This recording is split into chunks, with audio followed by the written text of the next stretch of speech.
For almost 25 years, today's guest hid in the shadows of his father's suicide. This led him to writing the book, Don't Effing Kill Yourself, which we are going to learn all about today on this week's episode of Writing with Authors. My name is Vincent A. Lancy, and I am a four-time published author. My latest book, Mental Health Week, is the go-to book for elementary school students to learn the basics of mental health in a fun way. You can check that book out on Amazon after the show ends. But today's guest is a survivor, and he has a powerful story to share.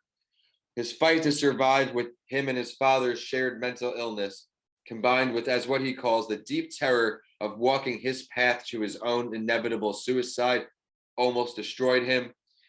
Suicide is an uncomfortable conversation, but is one that needs to be had. But unfortunately, it often happens before, during, or after someone's own suicidal ideation. We need to get this awareness out ASAP. And if you know someone who may be struggling with suicidal thoughts, please do share this episode so they can learn about Jeff's book. No matter how messy your story is, it deserves to be heard. And this book teaches us just that. He shares experiences from his life and so much more. Jeff Romig, thank you so much for having the courage to share your story on this show. Thank you so much for having me. I appreciate it.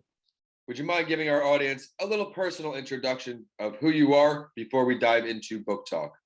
Yeah, so I've been in Atlanta since 2006. I've been a storyteller, I think, since I was a preteen, and started my career after college as a newspaper journalist, and then founded a nonprofit. And since 2007, I've sort of bounced back and forth between nonprofit and political campaign work, and doing some political work right now, but still have a heart for nonprofit work. So, but always been a storyteller. That's why I've been able to be successful in these different careers.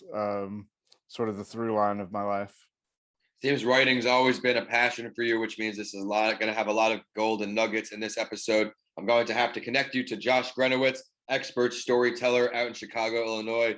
Whenever I hear someone talk about storytelling, I try to connect them over with Josh. But Awesome. I'd like to talk about this book, Don't Effing Kill Yourself. I know we have something big planned this week too. Yeah, so the book is officially coming out on Tuesday. The title jumps out at you, but it's not just supposed to be, it's not just a gimmicky title. About 10 years ago, a friend asked me if I could only say one more thing to my dad, what would I say? And that was my answer. Don't effing kill yourself. And suicide is serious, and it's not meant to be edgy. It's not meant to be profane. It's not meant to be glib or sarcastic. It's that serious. And that's exactly what I would say to my dad. He died by suicide 25 years ago when I was in high school. I had just turned 18 a few weeks before. He died in February of 1996. And so I had the idea for this book a few years ago, but I had some more living of my own to do. But as we were in 2020, as the 25th anniversary of his death was kind of on the horizon, it really clicked for me that I wanted to write this book and do this project. And sort of the general first idea was he did the suicide by carbon monoxide in a car, and I was always haunted by the idea, or by what was he thinking when he was sitting there before he lost consciousness, and then combining that idea with the idea that, with the theory, I guess, that our lives flash before our eyes when we die. I was thinking, what would I see if my life flashed before my eyes? And that sort of led me to this idea of telling my story. Each chapter is kind of a short story based around a date, told in a non-linear way, because I don't think our lives would flash before our eyes chronologically. So that's sort of, what the book was when I started. And then what I found throughout the process is sort of the big takeaway from the book, which is these stories that I'm telling in this memoir are about the people, passions, and experiences that bring me joy. And then in my darkest moments of suicidal ideation, if I can connect with those memories, then I can pull myself through. So my hope is that other people who struggle reading this book cannot just read my stories, but connect to their own stories, as they read my memoir. Well, thank you for the courage to share your story. You are, like you're saying, you're going to help a lot of people through this book. I hope you reach out to the suicide organizations with this book. I think they can have a great need for it, help you expand your reach because of how much value is inside this book. Is this book meant to have a sequel? Are you going to write a second book? Oh gosh, I don't know. I've been asked that recently, and I'm like, I just wrote a book. Leave me alone. um, but no, I mean, I think it's meant to be evergreen, and there's nothing, nothing in the works right now.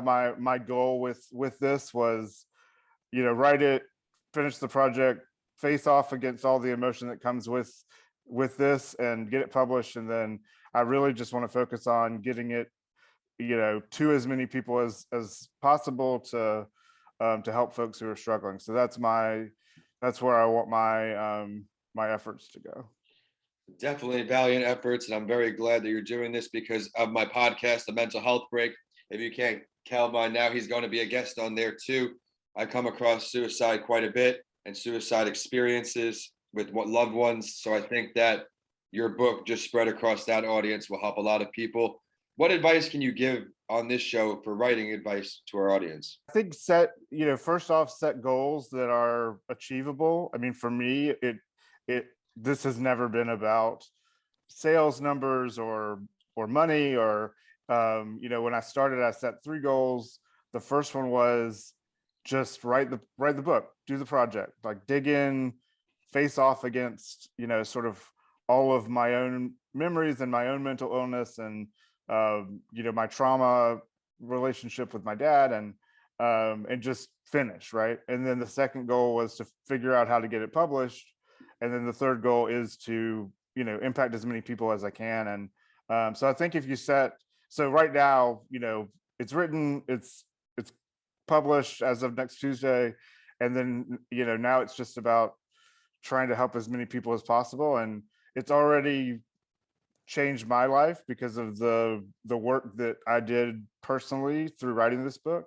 So I know it's helped one person, and hopefully it will help a lot more. And so at this point, I feel like I'm kind of playing with house money, that I'm not worried about dollars or sales, or I'm just trying to get the visibility.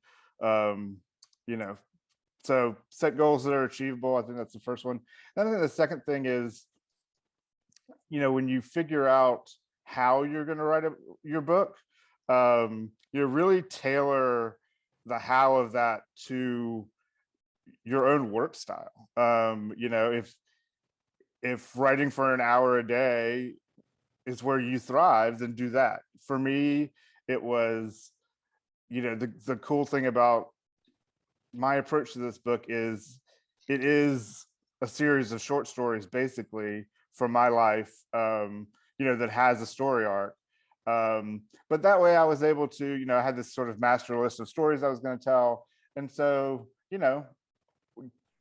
on an evening or on a Saturday or whatever, I'd just be like, all right, I want to write about, my first trip to Wrigley Field today, and put myself in that headspace. And then, and I, not surprisingly, I left a lot of the stuff with my dad until, like, the end, of the writing process.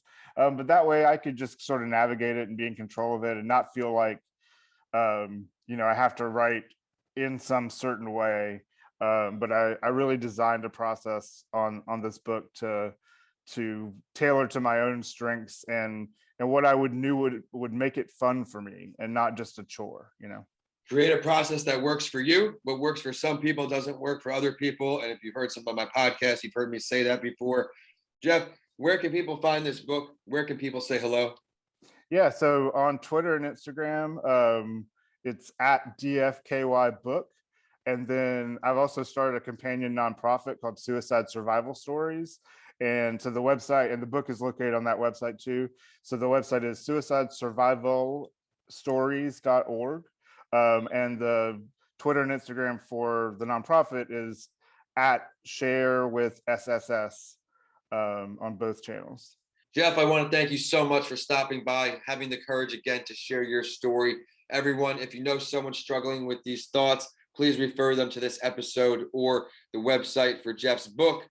We will see you next week for another episode of Writing with Authors. Jeff, thank you for stopping by.